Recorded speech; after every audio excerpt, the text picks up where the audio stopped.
We finally agreed that the Great Babosang Trio, as Beto and Jessie had named us, would go on our adventure in the halls of our middle school the last week of 6th grade before summer break. Not only did my gut tell me this latest plan was a bad idea, I still disagreed with our group name, Babosan, since it sounded way too close to the Spanish word for someone who drooled all over themselves.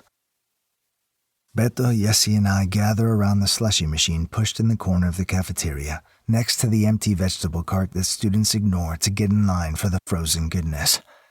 My stomach flip-flops at the thought of being discovered by a teacher or cafeteria worker. I squeeze my eyes shut, but all I see are Mom's trembling hands with thin skin and purple veins as she tries to open a bottle. I shake my head, flinging the image from my mind. "Let's do this," I say. "What's next?" Beto looks at Jessie and me. "Travelers, you have entered the banquet hall and selected the magic fountain of icy sweetness. Now you must extract the fountain from the castle safely without alerting the guards.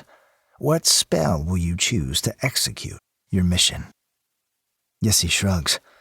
If she had her choice, she'd ride the slushie machine straight out of the cafeteria, whooping and hollering the entire time. I bite my lip. "I choose a cloaking spell to conceal our treasure from those who—" I raise my eyebrows. "Well, like from Principal Corey, obviously." Beto nods. "Ah, from the usurpers who wish to see your endeavor fail." "Yep, definitely them," I reply, pulling from my backpack a long, flowy pink skirt that belonged to Mom before it got too big for her. I slide it over the top of the slushie machine, the elastic waistband straining, and shimmy it down to the metal cart the machine is perched on.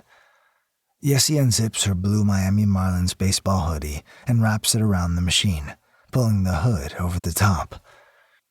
"The spell is complete. You have successfully transformed the magic fountain into a lovely maiden," Beto tells us. I snort and roll my eyes. Jessie winks. "Rafa, you can take this maiden to the beach this weekend."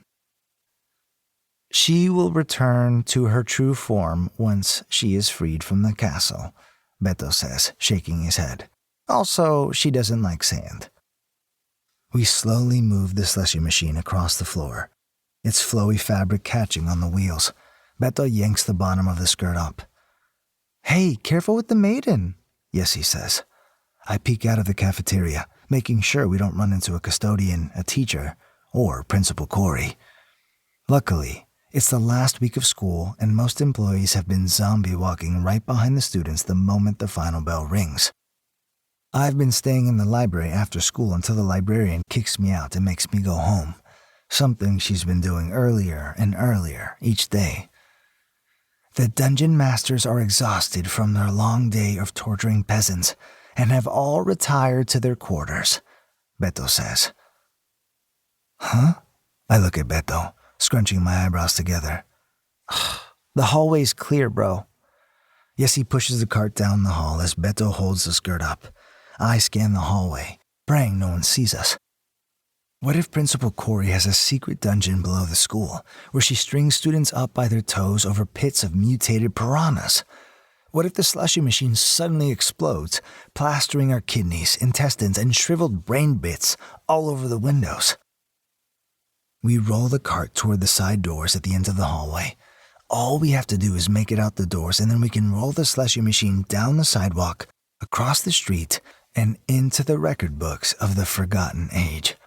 As long as the slushie machine doesn't careen out of control, knock me over, and crush me under its metal weight, putting me in a full-body cast for summer vacation.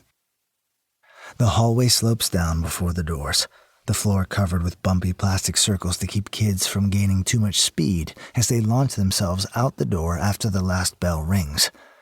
The slushie cart starts to speed up as we slide down the ramp, the wheels echoing loud clacks through the hallway. "Yo, Beto, it's going too fast," I hiss as the wheels catch on the pink skirt, tearing the fabric. The ruffles wrapped around the wheels don't slow the cart down. It barrels toward the door. I stick my foot in front of the wheels in an attempt to stop it. All I get is a sore toe as the cart bumps over my foot, continuing its race down the ramp.